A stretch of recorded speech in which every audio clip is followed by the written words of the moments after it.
Hello everyone, welcome back to our channel. If you are looking for the best courses to learn system design, then watch till the end which one is best for you. But before diving in, do subscribe to our channel and click the bell icon to keep getting updates regarding new videos.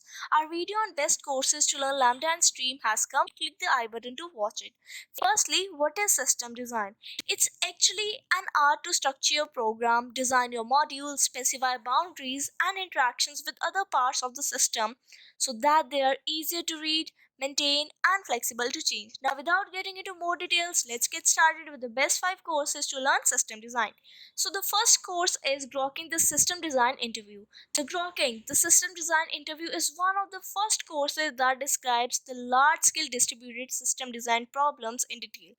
Even if you have worked on distributed systems before, there are a lot of things that you can learn from this course. The authors have created this course to provide you design choices, including pros and cons, so that you can understand the requirement, compare approaches, and come up with the best solution for the problem at hand. The next course is Pragmatic System Design by Udemy. This is another awesome course to prepare for a system design interview.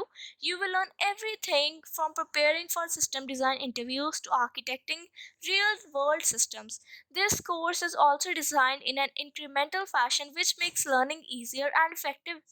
Initially, you will learn essential concepts and components of system design. After that, you will learn a full step by step procedure to tackle any system design problem.